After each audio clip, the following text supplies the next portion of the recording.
Hola a todos, ¿cómo va? ¿Todo bien? Feliz día. Ya en breve arrancamos. Hola Fernando, veo que ya te pudiste unir.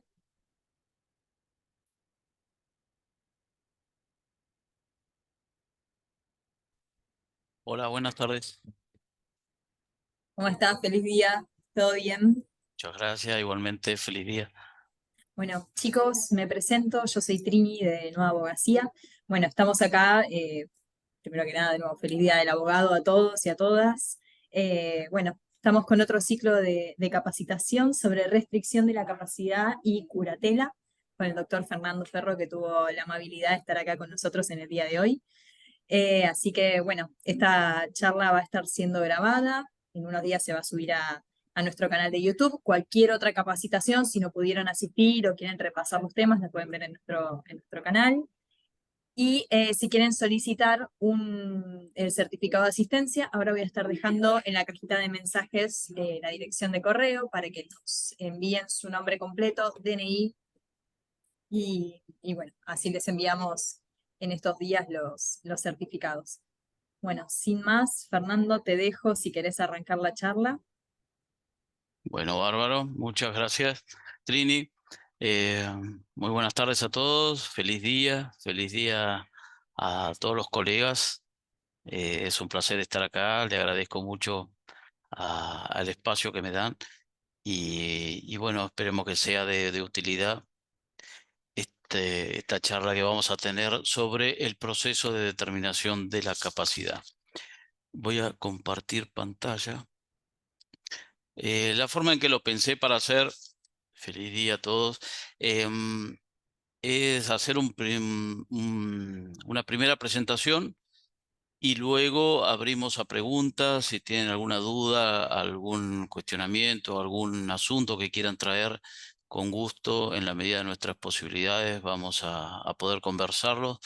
Esto es, bueno, una charla sobre el tema de la restricción de la capacidad, pero es entre graduados, así que bueno, somos todos profesionales y ustedes vieron que en nuestra profesión, la cual festejamos hoy su día, cada vez se va especializando más, cada vez las áreas se van especializando y en ese sentido el tema de la discapacidad no es ajeno. Eh, y es importante el constante y la permanente actualización de los temas. Por eso estos espacios son muy importantes, los espacios de capacitación es fundamental. Y nosotros tenemos que hacer eso, tenemos que estar capacitándonos todos los días para ser cada vez mejores abogados. Yo soy de la opinión de que la facultad, bueno, da la teoría y hasta a veces forma funcionarios públicos, funcionarios que saben lo que tienen que hacer, saben qué libros recurrir, saben qué tema poder fundamentar, con qué artículo, con qué autor fundamentar sus fallos o sus dictámenes, pero realmente son pocos los espacios donde tenemos la práctica, donde tenemos la calle, donde podemos conversar entre nosotros y ver juntos si podemos llegar a una aproximación de una respuesta, porque todos los casos son distintos y ser abogado, ser abogada hoy no es fácil. Hay que luchar tanto con la tecnología como con la presencialidad, hay que hacer las dos cosas. Bueno, y en ese sentido está bueno este tema de perfeccionarse y siempre estar actualizado. No solo por conocer las normas vigentes, porque eso tenemos internet y Infoleg, sino porque es bueno este ida y vuelta para, para poder charlar los temas. Bueno, y el tema que nos trae hoy es el tema de la restricción de la capacidad. Yo quisiera hacer una pequeña introducción. Aquí vamos a tocar muchos temas, que cada tema se profundiza, cada tema tiene una especialización. cada tema se llegó de una forma especial a verlo y a determinar que hoy es así, pero quisiera compartir con ustedes esta primera introducción para hablar sobre en qué marco estamos empezando, el marco de la discapacidad. Entonces, bueno, uno lo ve en la facultad y ve en las primeras materias de la facultad, cuando estudia la parte general, cómo no está muy profundizado el tema de la capacidad, luego uno puede profundizarlo más, pero cómo fue avanzando y cómo fue evolucionando el concepto de la capacidad y tanto social como jurídicamente, ¿no? Entonces, es importante conocer la terminología específica y esto en el sentido de lo que hablaba yo antes. Cuando uno se presenta en un tribunal de lo que sea, tribunal de familia o tribunal de cualquier otra área, es importante tener el vocabulario propio de esa área, porque con eso nosotros ya damos una primera impresión de que sabemos que estamos hablando de qué tema estamos hablando y que lo tenemos trabajado, que lo tenemos hablado. Entonces, en ese sentido, quería yo hacer un marco en donde nos estamos situando para la restricción de la capacidad, el marco general de la discapacidad y cómo el tema de la discapacidad fue evolucionando a lo largo de la historia y cómo en los últimos tiempos fue cada vez evolucionando cada vez más.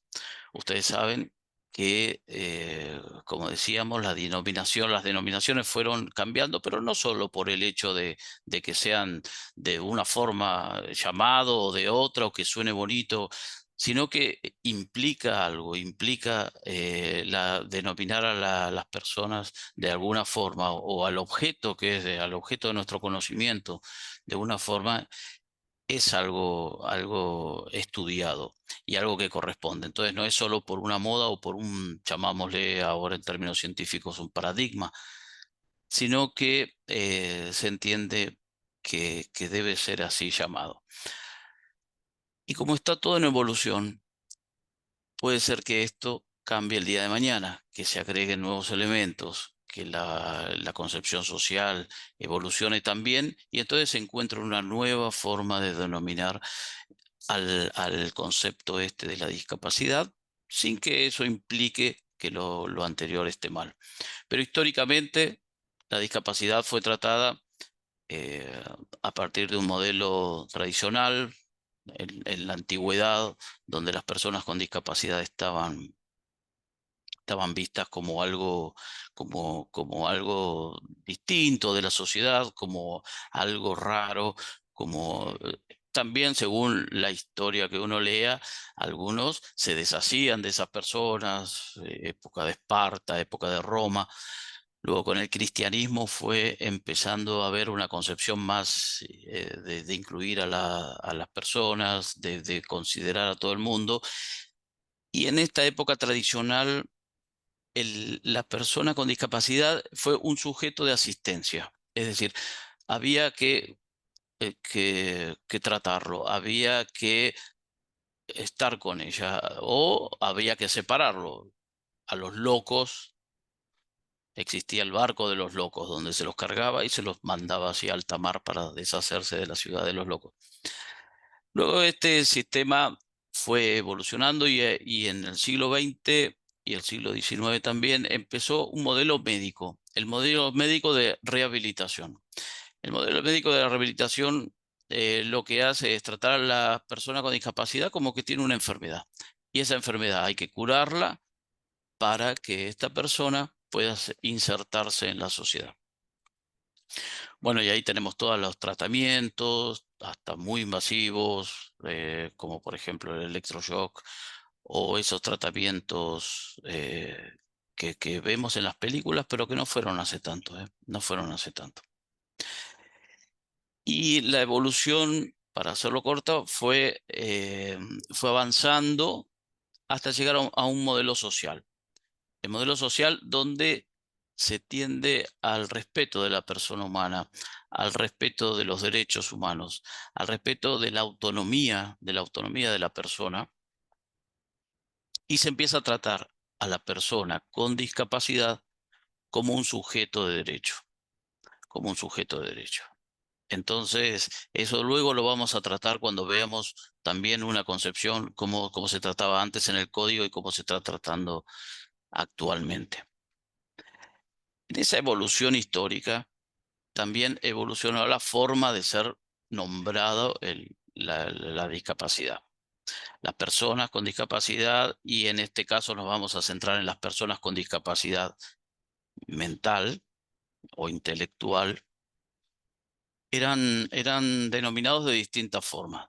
Dementes, ustedes recuerdan, acá veo que hay gente más o menos de mi edad donde utilizamos el código anterior y eran llamados así, demente, minusválido o, o alienados, tullidos, eran como, se decía que podía tener validez un acto si era hecho en un intervalo lúcido.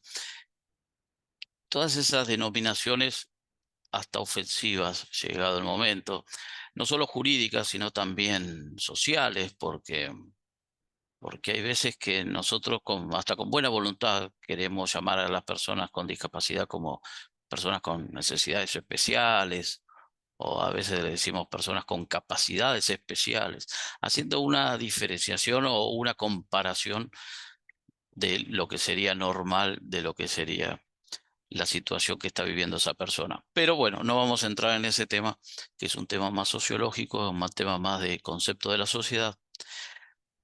Pero actualmente la forma que se encuentra correcta de la denominación es persona con discapacidad, en un sentido de que no es una persona discapacitada. Cuando uno ve un cartel y dice baño de discapacitados, ahí estaríamos diciendo, ya la persona, es propio de la persona esa discapacidad. Es decir, es como un elemento indeleble de esa persona, la discapacidad, y no es tan así. No es tan así, porque hay discapacidades que se pueden mejorar y ya vamos a ver cuál es el concepto que se utiliza para la discapacidad actual. Entonces, al poner al sujeto, a la persona, separado de su situación, de la capacidad, es una consideración que corresponde. Entonces, la denominación correcta para el paradigma actual, para la forma de que fue pensado todo el tema de la discapacidad, es persona con discapacidad.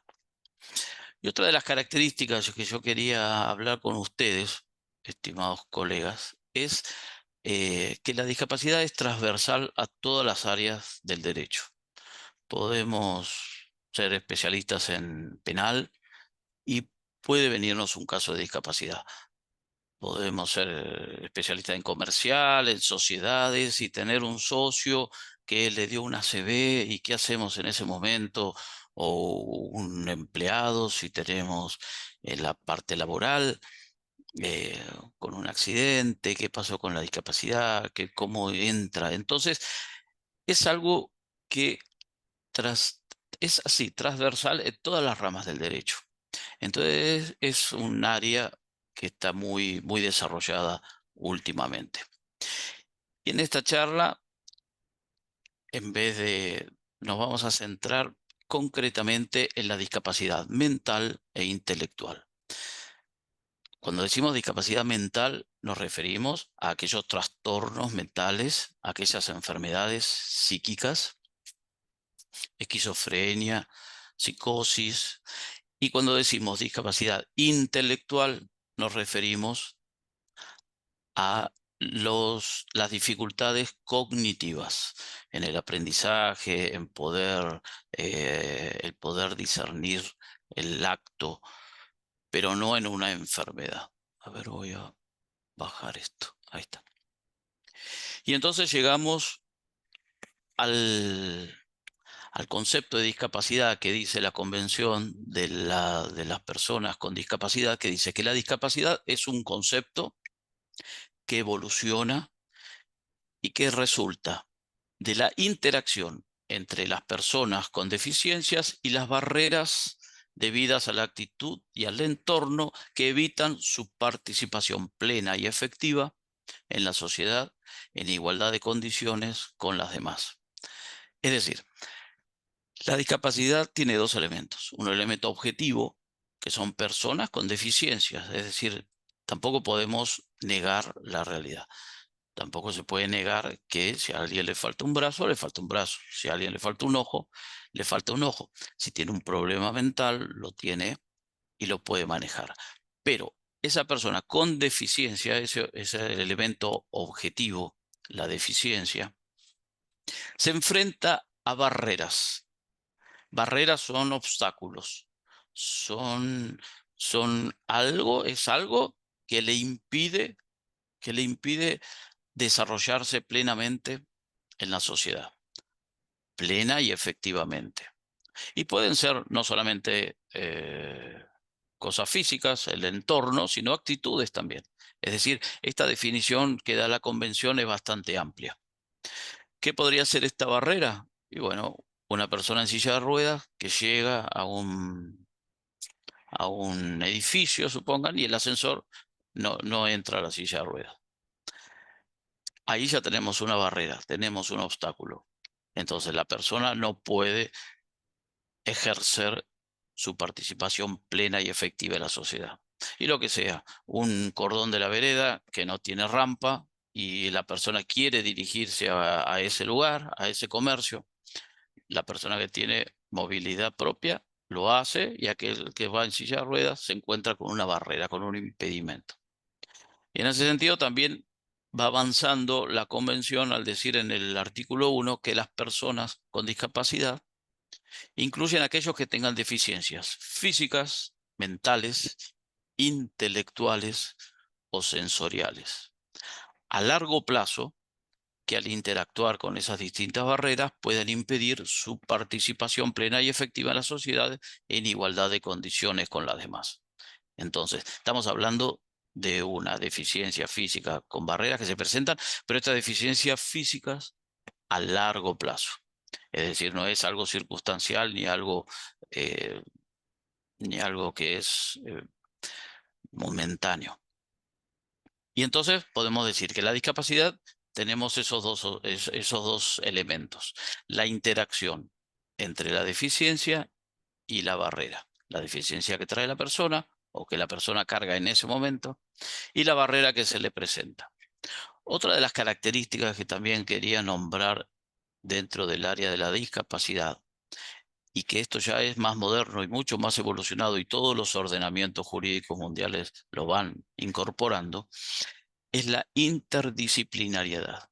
Es decir, abordar el tema de la capacidad, de la discapacidad, de una forma interdisciplinaria y no solamente de una forma médica o psiquiátrica. Y ahí podemos pasar a ver cuál es la normativa que nos rige en esta materia. Punto número 1, Constitución Nacional, artículo 75, inciso 23, donde dice que dentro de las atribuciones, y acá lo tengo, dentro de las atribuciones del Congreso, es la de legislar y promover medidas de acción positiva que garanticen la igualdad real de oportunidades y de trato y el pleno goce y ejercicio de los derechos reconocidos en esta Constitución y en los tratados internacionales vigentes sobre los derechos humanos, en particular con respecto a sectores vulnerables, que son los niños, las mujeres, los ancianos y las personas con discapacidad. Estas personas con discapacidad fue luego de un trabajo colocado por la Convención Constituyente en este artículo que en un principio no estaba. Entonces,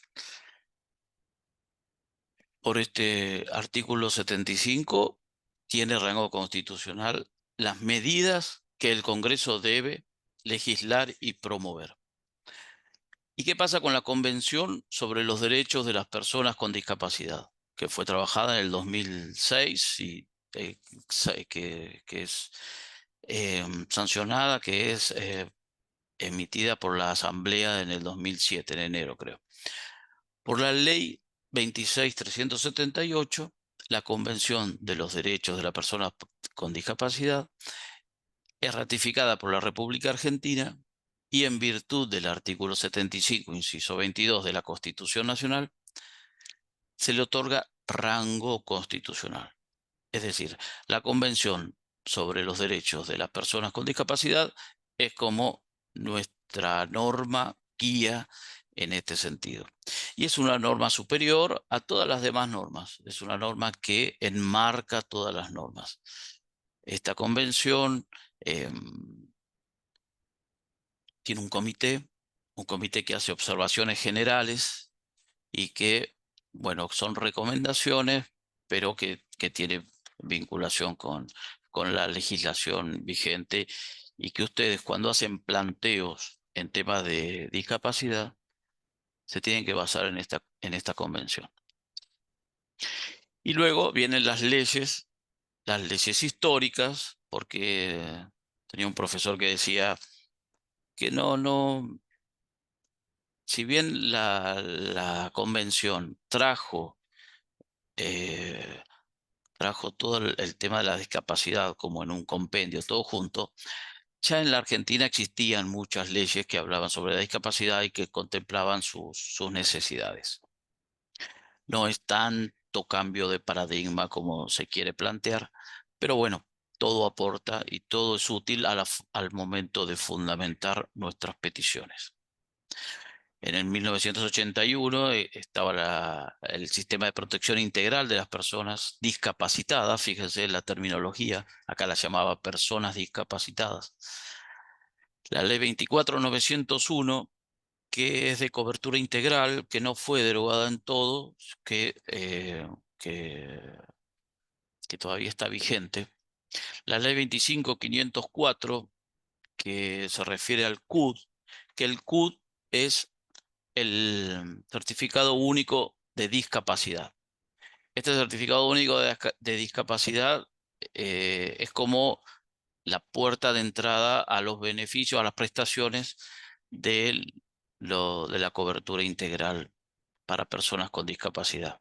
Tiene de beneficios especiales, como por ejemplo conmutación no se cobran impuestos, tiene beneficios de reintegros, es decir, un montón de prestaciones del CUT.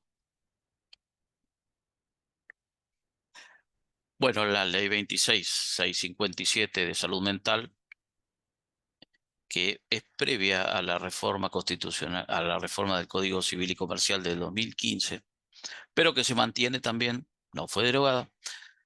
Tenemos el Código Civil y Comercial en los artículos 31 a 50, donde trata sobre la restricción de la capacidad, y luego en los procedimientos, cada provincia regula la determinación de la capacidad o el proceso, como lo llama cada código procesal, tiene una denominación, aunque son todos muy parecidos y no difieren en mucho. Ahí tenemos el Código Procesal Civil y Comercial de la Nación, que se aplica en la capital y sobre el cual vamos a ver el proceso hoy, también de la provincia. Y como les digo, eh, cada procedimiento es facultad de las provincias para dictar ese procedimiento. Sin embargo, el Código de Fondo, el Código Civil y Comercial de la Nación, en esta materia desarrolla muchísima legislación procesal. Es decir, habla sobre competencia, habla, que luego lo vamos a ver, sobre legitimación, quiénes están legitimados, habla sobre medidas cautelares, un código de fondo, cosas extrañas, pero en este tema lo, lo, lo trata el código de procedimiento. ¿Qué sucede con los códigos de procedimientos y qué sucede con aquellos que no fueron reformados? Es decir, hay que hacer todo un proceso de armonización, porque el código de fondo tiene jerarquía superior a los códigos procesales. Y hay códigos procesales, como por ejemplo el de la ciudad no es de la ciudad de Buenos Aires, sino de la Justicia Nacional, que se aplica en la ciudad de Buenos Aires, que ha quedado desfasado. Se habla de dementes, se habla de curadores, se habla de, bueno, en el flyer o en la promoción de este curso tenemos que hablar de que ya la palabra curador es una palabra que está empezando a ser dejada de usar. Así que si se anotaron en este curso por el tema de curador, sepan que, bueno, vamos a empezar a dejar de usar esa palabra y a reemplazarla por otra. Pero cuando hay dos normas, una procesal y otra de fotos dictada por el Código Civil y Comercial de la Nación, que se enfrentan o se contradicen o dictan algo y lo otro, prevalece la del código de fondo, obviamente. Dentro de la normativa que rige la discapacidad, tenemos en el Código Penal un delito, el delito de circunvención de incapaz, que es una defraudación que habla de abusar de las necesidades, pasiones, inexperiencias de alguna persona menor o incapaz para que firme un documento y que se le produzca un daño a él o a otra persona. O sea, esto les interesa mucho a los escribanos, principalmente, a aquellos que tienen ese tema cuando uno va y dice, ¿la señora entiende lo que está firmando? Es decir, ahí hay mucha jurisprudencia y es un tema que hay que tener cuidado. Este es el aspecto penal. Y dentro de la normativa pusimos algo que, si bien no es una ley, no es un decreto, pero son las 100 reglas de Brasilia, que ustedes las conocerán, sobre el acceso a la justicia de las personas en condición de vulnerabilidad. Estas es una normativa que rige para la justicia nacional por medio de una acordada de la Corte Suprema de Justicia de la Nación y que son normas, son formas, son procedimientos que tienden a hacer más accesible a las personas con vulnerabilidad y obviamente que están incluidas las personas con discapacidad. Y en este sentido tiene varias disposiciones, por ejemplo, la incorporación del amicus curiae, el uso de un lenguaje sencillo para que la gente entienda, las modificaciones en el proceso, el uso de intérpretes, supongan que una persona no puede escuchar, se, se le, se le, se le provee de un intérprete, el uso de la asistencia letrada gratuita para las personas con discapacidad, hacer los formularios más simples, las sentencias en un lenguaje más accesible, dar prioridad en la atención cuando tiene que ser presencial, etcétera, etcétera. Eh, y aquí volvemos a hablar algo que va a salir todo el tiempo, que es también la incorporación de equipos multidisciplinarios, es decir, equipos que atiendan a la totalidad de la persona humana y no solamente a la discapacidad como una enfermedad. Entonces, dentro del marco de la discapacidad, nosotros nos vamos a referir a la capacidad mental o intelectual. ¿Por qué? Porque el proceso de determinación de la capacidad es referido a eso, referido a cuando la persona no entiende sus actos, no puede ejercer los actos jurídicos. Entonces, no es que uno tiene que hacer un proceso de determinación de la capacidad para una persona ciega. Es decir, una persona ciega perfectamente puede comprender la juridicidad, la voluntariedad de sus actos. Y en ese sentido, vamos a repasar un poquito el concepto de persona, el concepto de capacidad y, y bueno, que ustedes sabrán, pero bueno, es bueno recordarlos, como el tema de la está legislado en el Código Civil y Comercial de la Nación, artículos 22 a 24, la capacidad de derecho y la capacidad de hecho. De hecho, que ahora ya no se llamaba de hecho, sino que es la capacidad de ejercicio. Entonces, la capacidad de derecho, y ese es el gran cambio que viene con este nuevo código. La capacidad de derecho. Capacidad de derecho que es toda persona humana tiene la aptitud de ejercer los derechos y contraer obligaciones. Históricamente teníamos los esclavos que no tenían algún derecho por ser esclavo, o algunos militares, o también algunas personas que entraban en unas órdenes religiosas. Bueno, ahora no existe más nada de eso. Toda persona tiene derecho, y así lo dice el artículo 22, bueno, que ustedes lo conocen. Y el artículo, estos artículos sobre capacidad se refieren al tema de la capacidad de ejercicio. Es decir, si bien todos tienen derecho, no todos pueden ejercer sus derechos y sus actos. Entonces, acá tenemos el código, como cuáles son las personas que tienen restringido su capacidad de ejercicio. Las personas por nacer, dice el artículo 24. Las personas que no cuentan con edad y grado de madurez suficiente, y las personas declaradas incapaz por sentencia judicial en la extensión dispuesta en esa decisión. Es decir, restringir la capacidad de una persona es algo grave, es algo que afecta un elemento, un elemento esencial de la capacidad de la persona. Afecta su capacidad. Entonces, no es no es un proceso que nosotros vamos a hacer así como si hiciéramos una ejecución de un cheque. Realmente, hacer un proceso de determinación de la capacidad es, es un proceso que implica, y luego vamos a ver las características, implica una situación que se va a restringir la capacidad y se va a poner en observación qué grado, actos puede hacer y qué actos no puede hacer. En ese sentido, podemos recordar que dentro del acto jurídico, que es un acto voluntario, lícito, el acto voluntario tiene los elementos de discernimiento, intención y libertad. ¿Mm?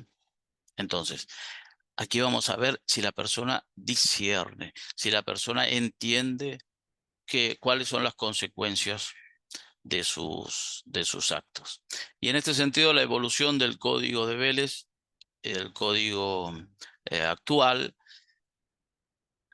al tratar el tema de la capacidad, se pasa de un instituto de la sustitución de la voluntad de la persona, de la capacidad de la persona, a una representación. Es decir, antes la persona era declarada incapaz. La persona que era demente, supongan, si se lo llamaba así, era declarada incapaz. Entonces, usted tenía un grado de incapacidad, no importaba. Entraba como que era totalmente incapaz. Y ahí se le designaba un curador, y este curador sustituía la voluntad de la persona. ¿Qué quiere decir esto? Era el sustituto en su voluntad, es decir, el curador era el que decidía y hacía todos los actos en vez de la persona. En cambio, ahora lo que se designa no son curadores, aunque vamos a ver ahora el artículo 32, último párrafo, sino que lo que se designan son apoyos. Apoyos para determinados actos, apoyos para poder determinar una asistencia a la persona. Y en ese sentido cambia. ¿Por qué? Porque el apoyo o el curador del último párrafo del artículo 32 del Código Civil, lo que hacen es actuar en nombre de la persona, pero la persona, si tiene la capacidad, puede expresar su voluntad y es un sujeto de derecho. Supónganse, una persona que está totalmente inconsciente y ella dio como una directiva anticipada que para sus exequias, la forma de que ella quiere morir, no quiere tener procedimientos invasivos en sus últimos días. Esa persona en ese momento tiene un representante, pero ella manifestó su voluntad antes. Entonces se puede decir que el representante tiene que hacer lo que la persona hubiera querido, que la persona quería. En el otro sistema, el representante sustituía absolutamente a la persona. Entonces vamos a entrar ahora al proceso de restricción de la capacidad propiamente dicho. Entonces hay que recordar que es sobre asuntos mentales e intelectuales que afectan al discernimiento para que la gente entienda, la persona entienda o no entienda las consecuencias de sus actos. Y ahí, ¿cuáles son las características de este proceso de restricción de la capacidad? Primero yo puse acá el rol del abogado. El abogado. Abogado o abogada, claro.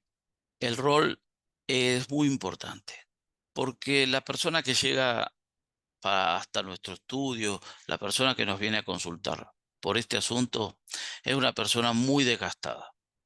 Es una persona que golpeó muchas puertas y que muchas puertas se le cerraron, que tuvo que lidiar con un montón de obstáculos y esos obstáculos no, no los pudo superar a veces. Entonces recurre a ustedes de una forma desgastada. Y el abogado tiene que hacer la contención. Esa primera entrevista es fundamental. Es decir, por lo general vienen los parientes de la persona que tiene una necesidad de restringirse la capacidad. Entonces, los parientes vienen de una forma muy desgastada. El rol del abogado es súper importante en ese sentido. El abogado debe contener, el abogado debe evaluar bien cuáles serían las características de todo un proceso que se va a iniciar, porque como vamos a ver, es un proceso que después no se puede parar. Entonces, nosotros tenemos que evaluar bien todo ese asunto. Hay que tener en cuenta que en temas estos, como de los temas general de familia, donde intervienen menores o incapaces, la intervención del Ministerio Público es permanente.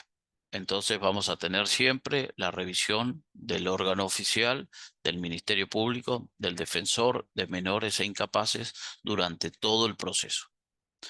Acá puse curador oficial porque puede ser que ustedes inicien la demanda del proceso de restricción de la capacidad y el curador, la persona no tenga bienes, entonces se le designa un curador oficial, porque durante el proceso hay alguien un apoyo o un curador oficial puede determinarse, por ejemplo, a los bienes de la persona o, o supongan ustedes que la persona no tenga bienes, se le designa el curador oficial del Estado. Va a intervenir el cuerpo médico forense para el caso que tampoco tenga bienes. Es decir, la evaluación interdisciplinaria se hace a través del cuerpo médico forense en caso de que la persona no tenga bienes. Pero si la persona tiene bienes, se le designan aquellos profesionales que serán los que lo evalúan, los miembros del equipo interdisciplinario. Ahí ustedes pueden poner peritos de parte, pueden poner aquel que toda la parte que ustedes consideren, pero el equipo interdisciplinario va a ser por profesionales de la lista, profesionales psicólogos, profesionales psiquiatras, profesionales del trabajo social. No necesariamente solamente esos tres, pueden intervenir otros, es multidisciplinario. Y ya yendo a las características del proceso, las características podemos llamarlo que es un proceso de orden público. Es decir, no se puede existir, no existe el allanamiento. Una vez que se inicia, hay que llegar a la sentencia, hay que llegar a hacer todos los pasos para llegar a la sentencia. No existe la transacción, no existe. Y el allanamiento, en definitiva, no tiene mucho mérito. Esto no es un proceso contradictorio, es decir, no hay contestación de la demanda. Ustedes inician la demanda y obviamente que a la persona a la cual se le va a restringir la capacidad o se la va a evaluar, se le avisa, se lo notifica, pero la persona puede hacer sus colocaciones, pero no es que va a contestar demanda, no es un proceso contradictorio. Y el artículo 31 del Código Civil y Comercial de la Nación nos da como los parámetros de cuáles serían las características jurídicas del proceso de determinación de la capacidad. Y esos son, primero, que la capacidad se presume. Es decir, la regla es que la gente es capaz. No es que la gente es incapaz, sino que la gente es capaz. Esto traído de las convenciones y de todos las convenciones internacionales que así lo establecen. Y todas las limitaciones son excepcionales. Toda restricción de la capacidad va a ser de forma excepcional y en beneficio de la persona. El artículo 31 también trae el asunto de la interdisciplinariedad, que es fundamental en todos los temas.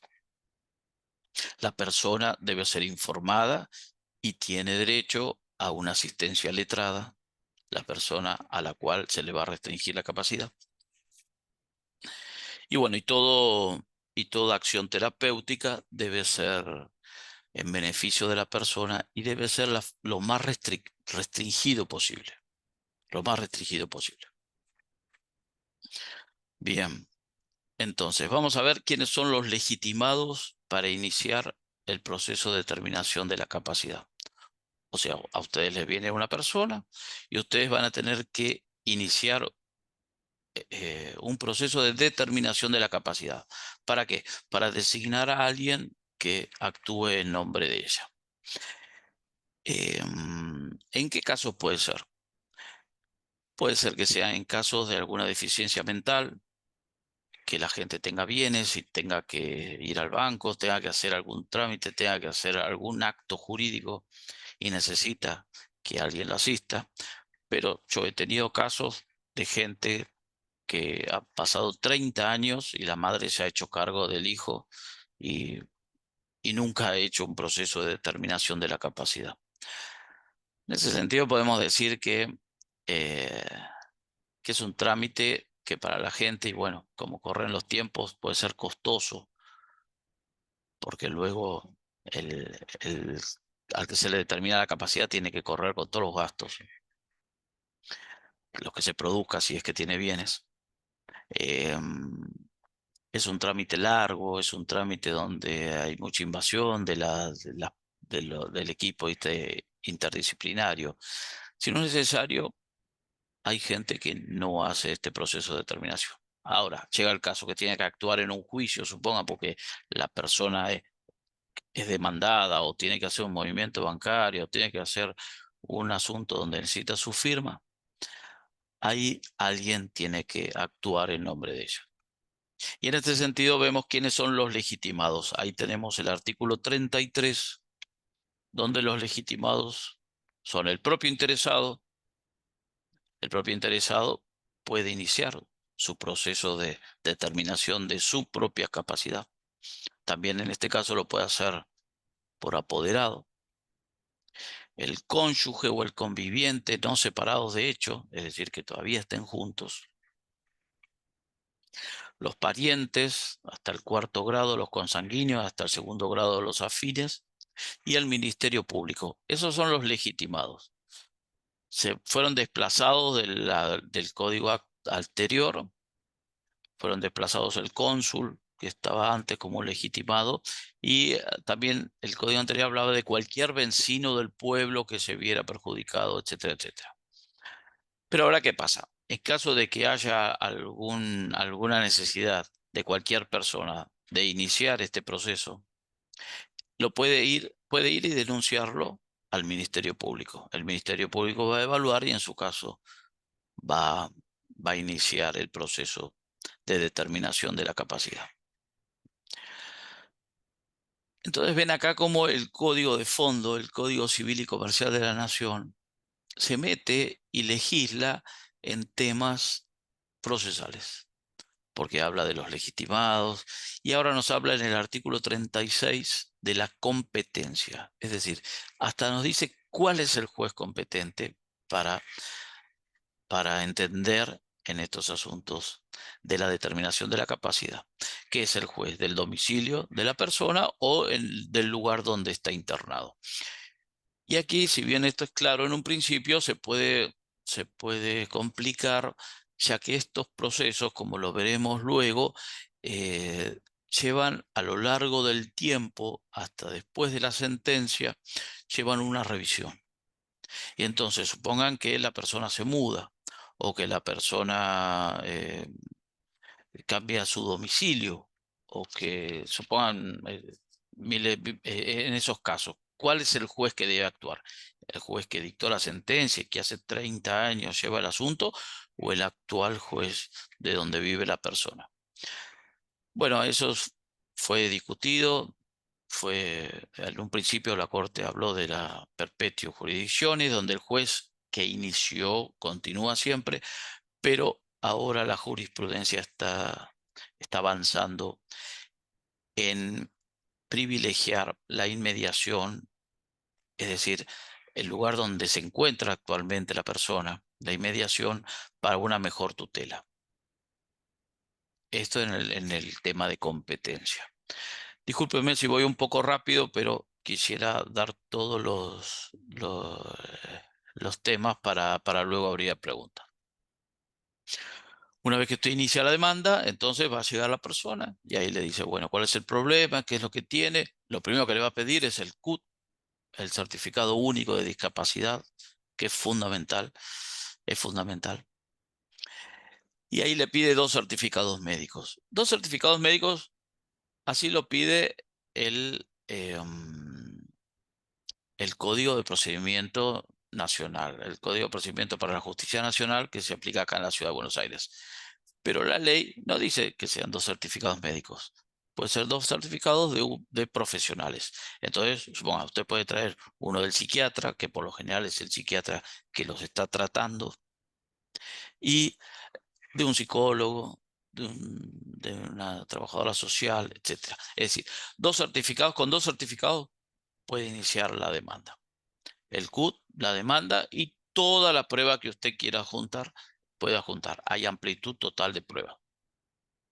Entonces, con eso, usted inicia y el juez va a dictar el primer proveído y dicta ya el auto de la notificación, el auto de la apertura a prueba.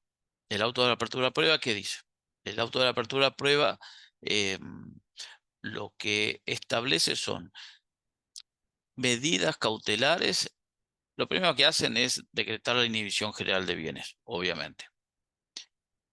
Y ahí en la apertura a prueba puede dictar medidas cautelares en caso de que haya que proteger algún bien inmediatamente o que haya alguna situación que haya que cuidar.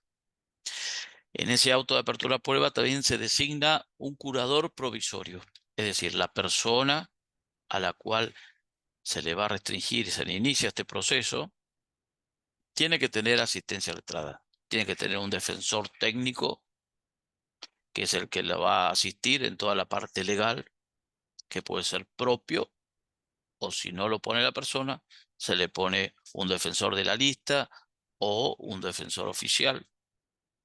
Y un curador provisorio, como dijimos, que es el que se va a ocupar de los bienes en caso de que existan. Hay distintos tipos de curadores. La palabra curador está está con la connotación del código anterior, donde, como dijimos, al ser designado incapaz, se le asignaba un curador que era el sustituto de la persona.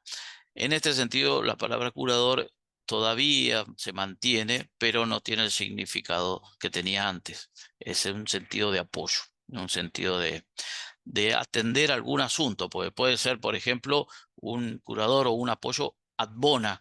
Entonces, ustedes van a ocuparse de un juicio de expensas que la señora tenía. Entonces se le designa a alguien específico para ese asunto o para tramitar la pensión o la jubilación de ANSES que tuvo un problema o para hacer algún asunto particular.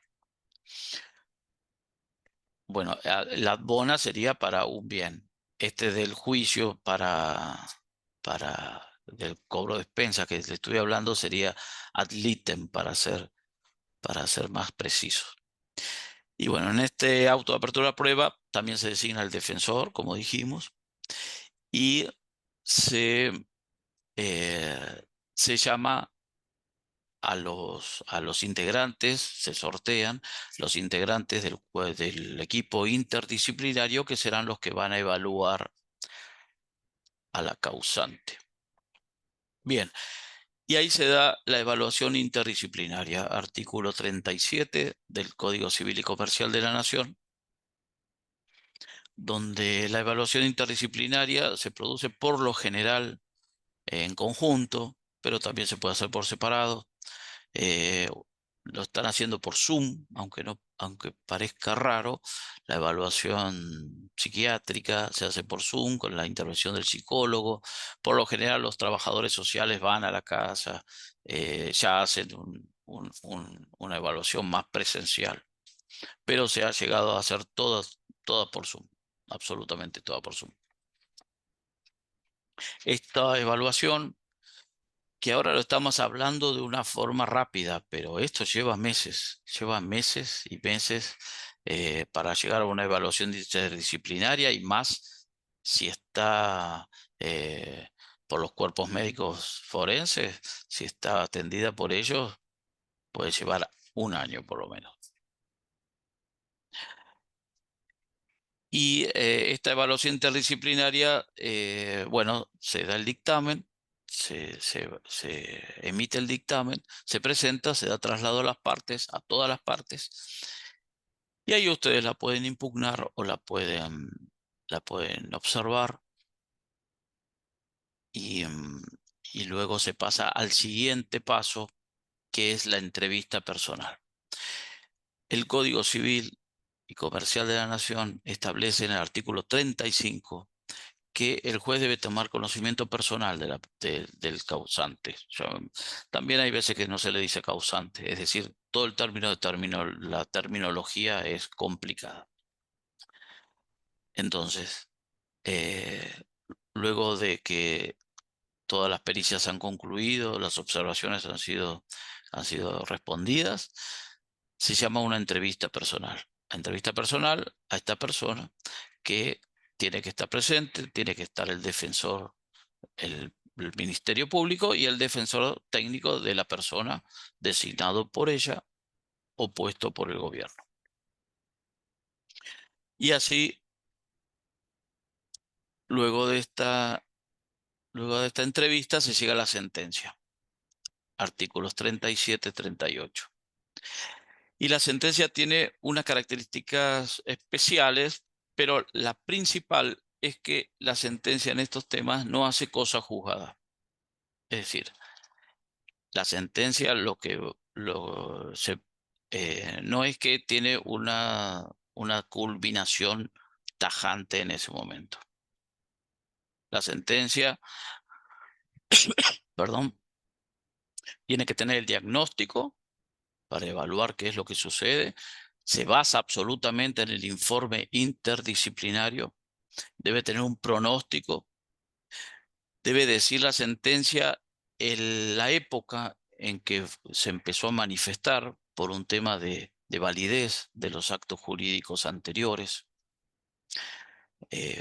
la sentencia también debe hablar sobre los recursos que tiene la persona, sobre los bienes, y debe designar las asistencias en caso de restringirse la capacidad. Antiguamente la sentencia era todo o nada. Hoy se dice que es como una sentencia a medida. Se evalúa a la persona, se evalúa el informe disciplinario, entonces uno puede tener una sentencia donde se ven todos los considerandos y se resuelve restringir la capacidad para determinados actos. Es decir, esta persona va a tener la capacidad restringida para esto y para esto no. Esto lo puede hacer, esto no. Puede manejar dinero hasta cierto monto, pero para vender una propiedad va a necesitar un apoyo. Y en este sentido se designan también los apoyos. En este sentido se designan los apoyos del artículo 43, que es muy interesante de leerlo. El artículo 43 del Código Civil y Comercial de la Nación, donde dice que se entiende por apoyo cualquier medida de carácter judicial o extrajudicial que facilite a la persona que lo necesite la toma de decisiones para dirigir su persona, administrar sus bienes y celebrar actos jurídicos en general. Las medidas de apoyo tienen como función promover la autonomía y facilitar la comunicación, la comprensión y la manifestación de voluntad de la persona para el ejercicio de sus derechos. El interesado puede proponer al juez la designación de una o más personas de su confianza para que le presten apoyo, y el juez debe evaluar los alcances de la designación y procurar la protección de las personas respecto de eventuales conflictos de intereses o influencia indebida. La resolución debe establecer la condición y la calidad de las medidas de apoyo y, de ser necesario, debe ser inscripta en el registro civil de estado y capacidad de las personas. Entonces, ¿el apoyo qué es lo que va a hacer? El apoyo va a ser una asistencia a la persona para lo que la sentencia lo diga, para lo que ella necesite.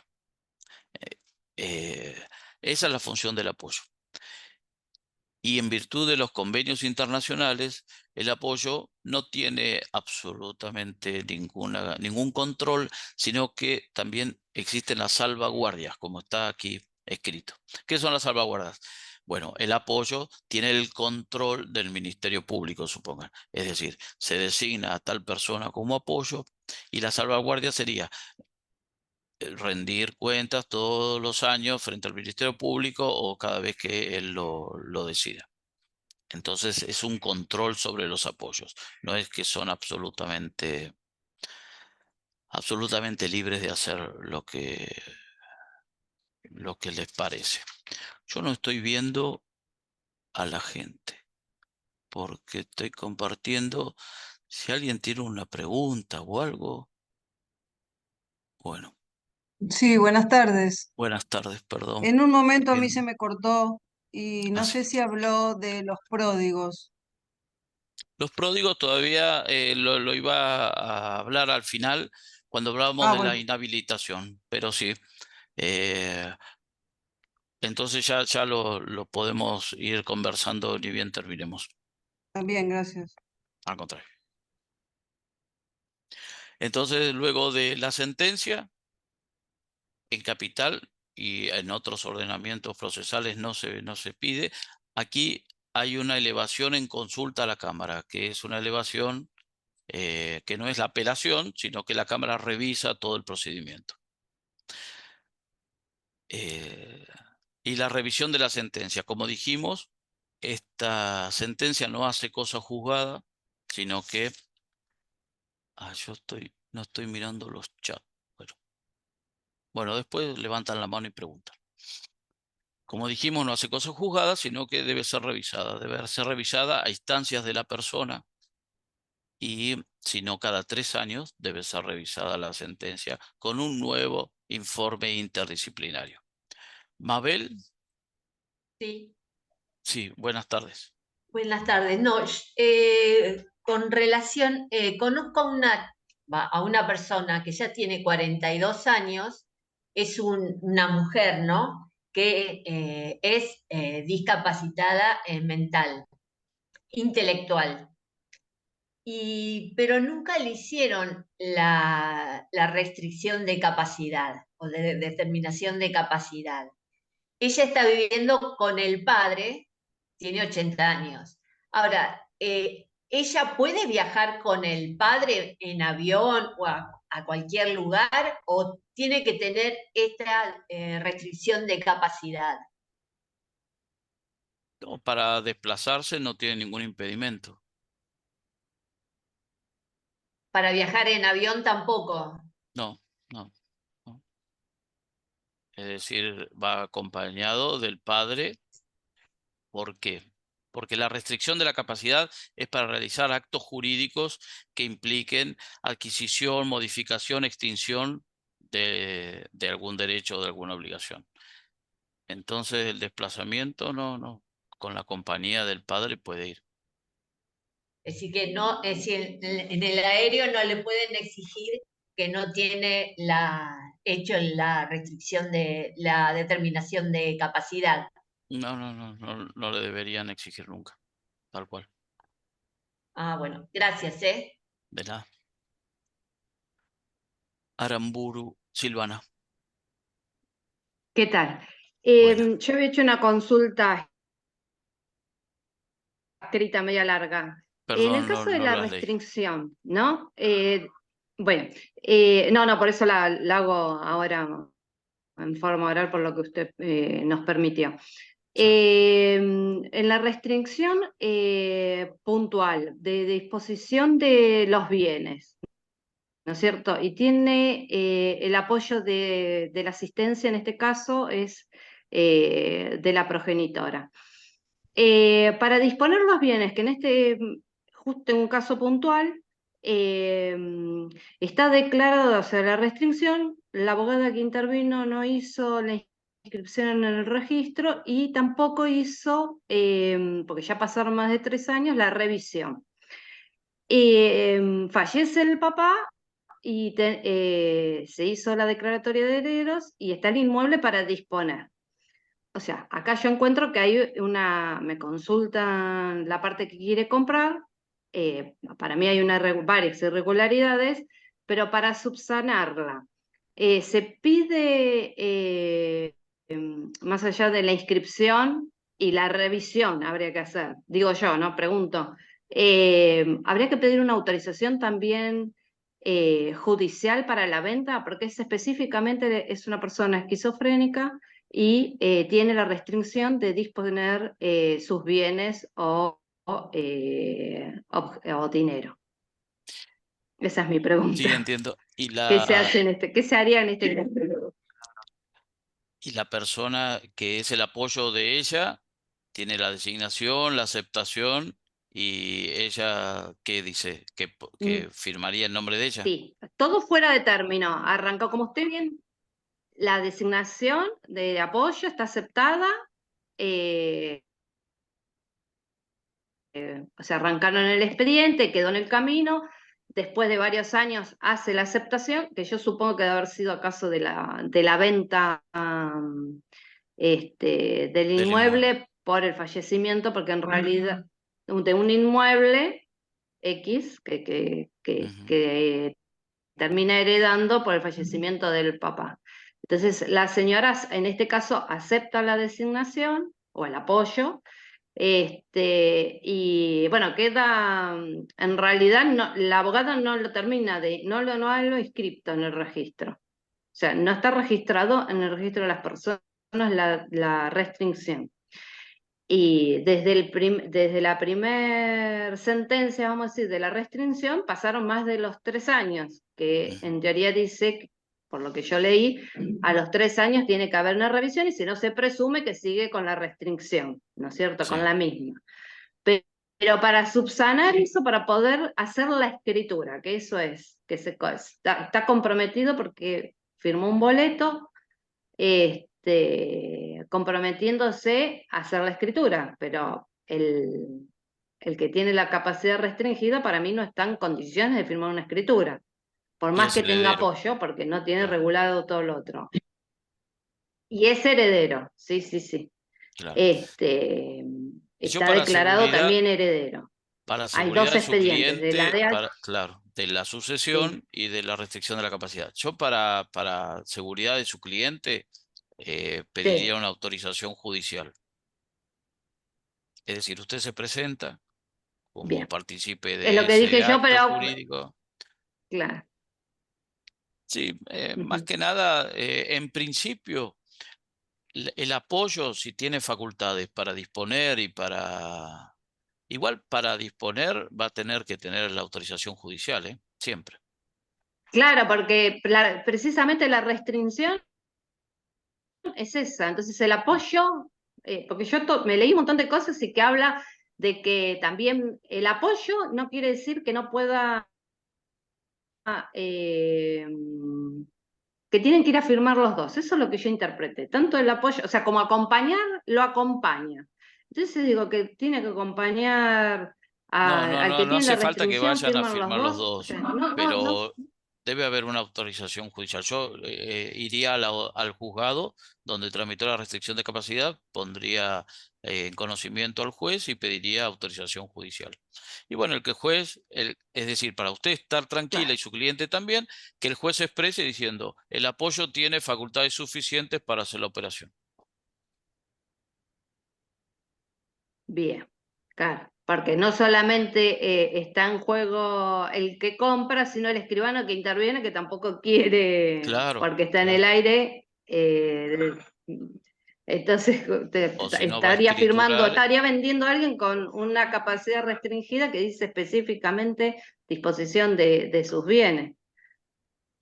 dice Pero no disposición hace de el sus bienes. detalle, como dice usted. Sí, no dice que el apoyo, o sea, dice que le ponen de asistencia al apoyo, pero no le da facultades en la sentencia. Ah, bueno, entonces no. No. Tiene que ¿Entiende? No ser le da las específico. facultades suficientes para que disponga. Ah, entonces no. No. Claro, eso es lo que a mí me parece que le falta algo a esa sentencia, más allá que de que lo apoyen, ¿qué? ¿Para qué actos? Si estamos diciendo que no puede, ¿para qué la está apoyando? Eso es mi cuestión. A mí me parece que esa sentencia le falta una vueltita más, algo de descripción para que sea completa.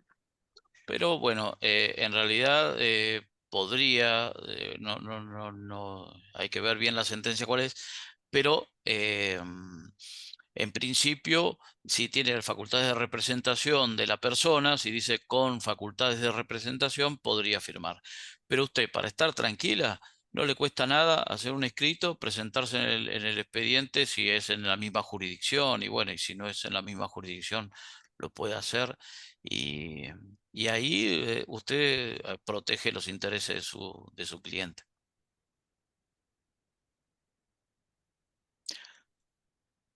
Gracias, Silvana.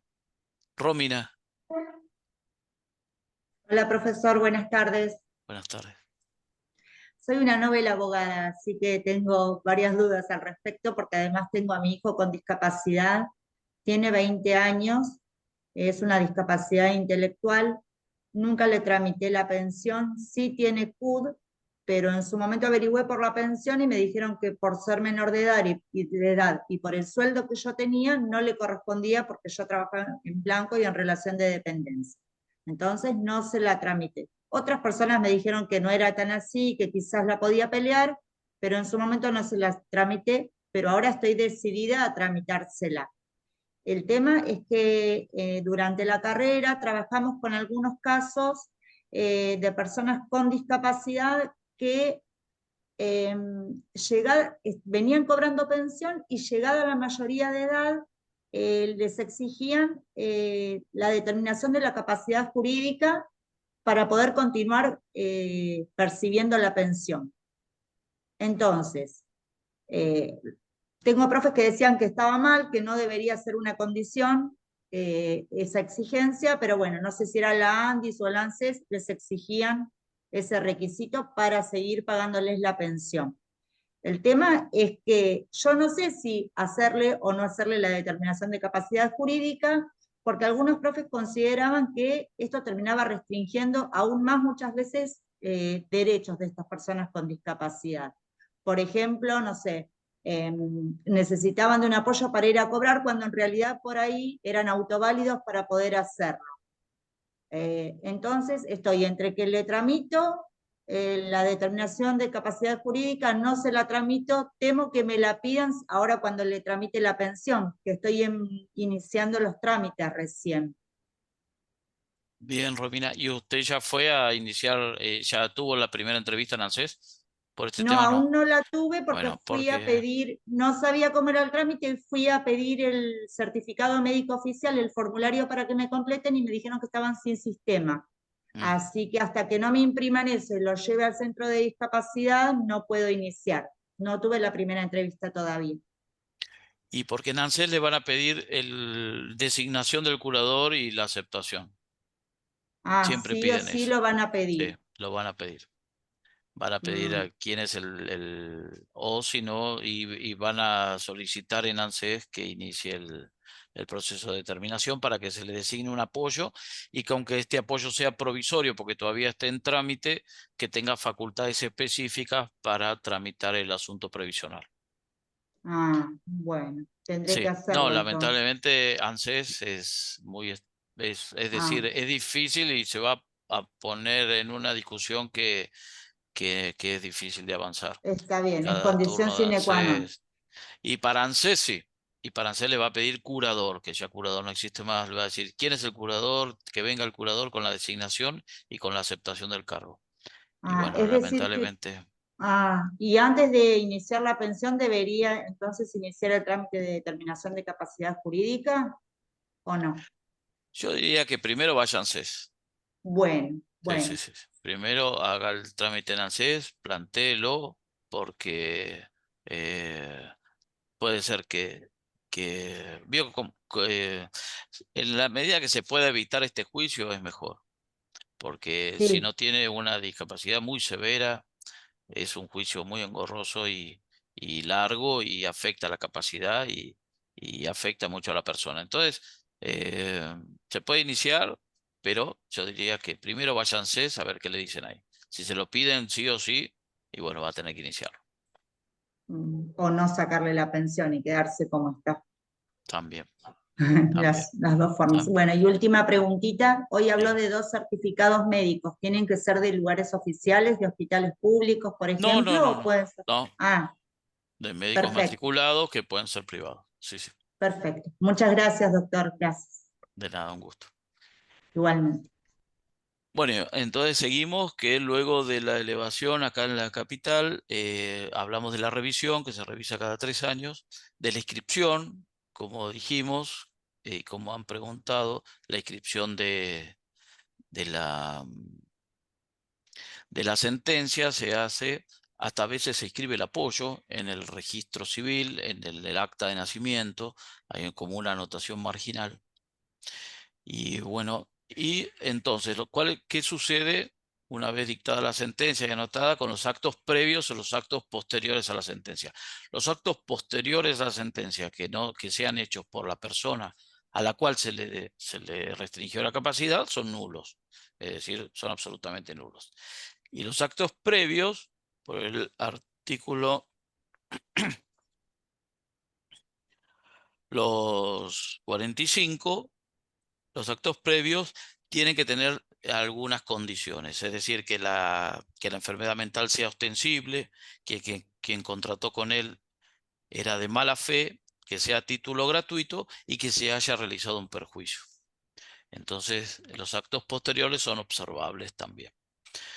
¿Qué pasa con el cese de la incapacidad? Es después, se puede sentenciar, se puede llegar a que la persona tiene una capacidad y luego puede esta capacidad cesar, es decir, puede dejar de existir. Ahí hay que iniciar un nuevo proceso para hacer una revisión nuevamente y obviamente que la persona, si está en condiciones de discernir sus actos, se le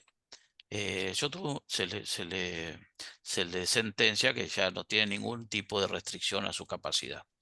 Yo tuve un caso de un señor que por un tema de cirrosis, antes de la pandemia, bueno, tuvo un colapso mental, fue internado y la señora, bueno, tenía que hacer sus trámites bancarios, tenía que pagar sus cuentas, etcétera, etcétera. Inició el proceso de determinación de la capacidad.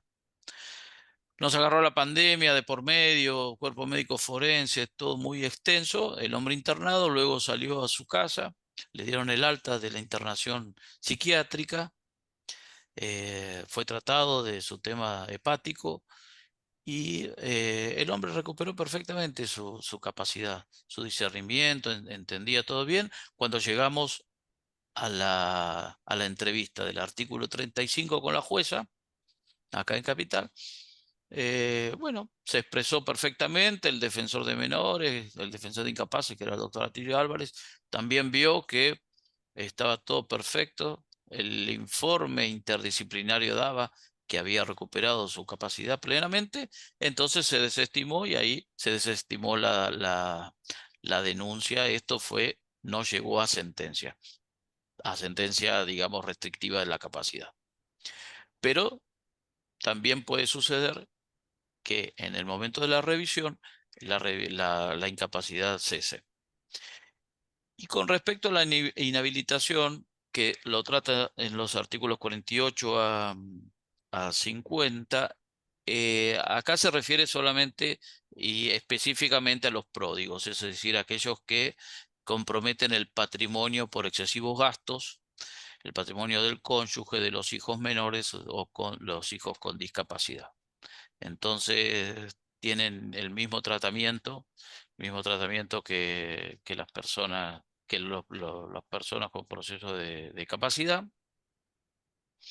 Y bueno, esto es referido y los que lo pueden iniciar, la acción corresponde al cónyuge, al conviviente, a los ascendientes y a los descendientes. Es decir, este proceso de inhabilitación se refiere al tema de pródigos. Sí, No perdón, sé yo había si, preguntado Mabe, respecto de los pródigos. ¿cómo no? Sí, Em, o sea que la madre, en este caso, si tiene un hijo pródigo, que el miedo de la familia.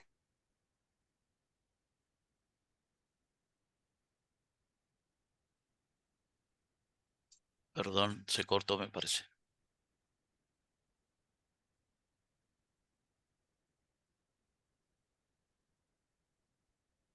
Hola, Mabel, ¿estabas hablando? ¿O no? ¿Quién No, era no, la que yo no. hablaba? Ah, perdón, No, no, había por alguien favor. hablando y Sí, no sé, habló Me pa- anteriormente. sí, y se le cortó sí, Y me parece que se le cortó porque hoy dijo que tenía mala señal. Ah, bueno. Bueno, en todo caso yo voy a dejar mi mail y me pueden hacer las preguntas, eh, bueno, las preguntas que quieran, obviamente. Voy a dejar de compartir. Perdón, se me cortó. Ahí estamos, sí, sí. En el caso María de, Teresa, sí, perdón. no sé si se entendió la pregunta, la familia tiene miedo que venda los bienes al no estar más la mamá, eh, pero como tiene hijos esta persona, pero la pregunta es, entonces, ¿se puede hacer la determinación de la capacidad y La lo afectaría inhabilitación. a él en su trabajo, el que salga a este juicio, digamos? No, no, en absoluto, no, Para no, nada, ¿verdad? no, no, para nada. El trabajo no se afecta, sino que se le va a decretar una medida de inhibición general de bienes para que Correcto. no pueda vender o que para vender tenga que tener una autorización judicial. Perfecto. Muy bien, muy Ujú. amable. Muchas gracias. No, de nada, al contrario. Bueno, eh, estamos llegando al fin de esta charla. No sé si por ley de honorarios profesionales en los juicios de restricción de la capacidad, podemos decir que el mínimo a que se regulan son 25 UMAS, por el artículo 19, acá me anoté. Y un tema que les quisiera trasladar para el momento de hacer la demanda. Cuando ustedes hagan la demanda, pueden poner, y en ese caso el órgano judicial va a tener que actuar sí o sí y va a poner especial interés. Tiene que poner dos palabras que son fundamentales, que son estado de vulnerabilidad y que afecta a la dignidad de la persona. Es decir, en su relato, ustedes tienen que poner esas palabras. Ustedes ponen esas palabras y esas palabras son como los detonantes de una atención especial para que su caso sea tratado específicamente. Pero bueno, se lo doy como un tip para hacer la demanda. Yamila, Hola, una buenas pregunta. tardes, doctor. Buenas ¿Cómo estás? tardes. Feliz día a Bien, todos. muchas gracias, igualmente. Quería hacer una consulta porque esto es ignorancia pura. Yo tengo a mi sobrino con un autismo leve. Él tiene 16 años y está cobrando, bueno, actualmente ahora una pensión por el papá que falleció hace poquito. Y mi consulta es, porque él hasta los 18 años, o sea, cobra la pensión, lo que no sé si después de los 18 años mi hermana tendría que iniciar la curatela para que la siga cobrando ella y no que pase a él a cobrarla. Bueno, era un caso parecido al que preguntaba Romina. Y en el sentido de, en principio, el beneficio previsional es para la persona con discapacidad. Es decir, pero ANSES está pidiendo la designación del curador, que lo llaman ellos curador, la designación de curador, la del apoyo y de la aceptación del cargo. Pero él no está cobrando una pensión por discapacidad, está cobrando la pensión del papá que falleció. Bueno, y ahora quisiera cobrar una pensión por discapacidad. No. Esa pensión, mi duda es si él Ajá. la cobra hasta los 18 años, o sea, si la sigue cobrando mi hermana hasta los 18 años de él y después la pasa a cobrar él, o ella tiene, o ella tiene que hacer esta determinación para seguir cobrándola a ella. Mira, en tema previsional, sinceramente no habría que ver, habría que averiguar. Porque uno no sabe, o sea, no Sí, sabe hasta qué punto le conviene o no hacer la curatela, porque él tiene un autismo leve, sí, es muy leve. por ejemplo, ahora fue a votar y sabía a quién votar, entonces es como que uno, es muy difícil, todo lo que es mental, es muy difícil determinar qué es lo que podés hacer y qué no. Exactamente, sí, por eso es un proceso que se hace la evaluación y puede determinarse que no tiene un grado o para determinadas cosas sí, para determinadas cosas no. Claro, sí. Mm. Sí, es un poco la situación de mi hijo también. Él también está Claro, dentro del autismo y no llega a ser tan severo, Claro. entonces ese es mi temor también, restringirle más los derechos claro. haciéndole una determinación de la capacidad jurídica que dejándolo como está. En Sí, teoría, es muy la difícil. sentencia debería dictarse para lo que necesita, es decir, Claro. Exacto. para a medida, se dice. Es una sentencia que se hace no para restringirle un derecho más allá de lo que debería ser restringido, pero es porque el principio es el cuidado de la persona y es favorecer a la autonomía de la persona y favorecer a que la persona tenga su capacidad plena, es decir, no es restringir. El principio es la capacidad. Así que bueno. Después te lo contesto por mail, Yamila, si querés. Yo voy a dejar acá mi mail. Profe, no Porque sé Bueno, si le parece que vayamos cerrando la charla. Nos perfecto. queda una mano levantada ahí de Yamila. ¿Qué? Ah, pero estaba hablando no, yo. recién. No sé, a ver si tengo que tocar de nuevo. Ahí va, perfecto. Doctor, ¿usted da la próxima charla del 31 es? No, Había esa otra la charla. puso Malí. Ah, Para está Yamila Malí. bien. Igual podemos reprogramar otra charla ahora que se viene el ciclo de capacitaciones de septiembre. Si le parece, Fernando. Con mucho gusto. Ningún Perfecto, problema. perfecto. Buenísimo, muchas gracias. Ahí le Bueno, mando un mail cerramos, para... chicos, los Bueno, yo les esperamos. agradezco muchísimo la atención que dispensaron. Y bueno, cualquier cosa, ahí les mandé el mail, me pueden consultar. Muchas gracias por la explicación, fue súper clara la charla, súper interesante. Así que bueno, los esperamos en el próximo ciclo. Muchas gracias, espero que terminen muy bien su día y esta charla la vamos a subir al al canal de YouTube en estos días, así que también la van a poder ver si les quedó alguna duda o alguna consulta. Buenísimo. Bueno, muchísimas gracias. Muchas gracias a Gracias. todos. Muchas gracias, buenas tardes. Gracias. María, gracias.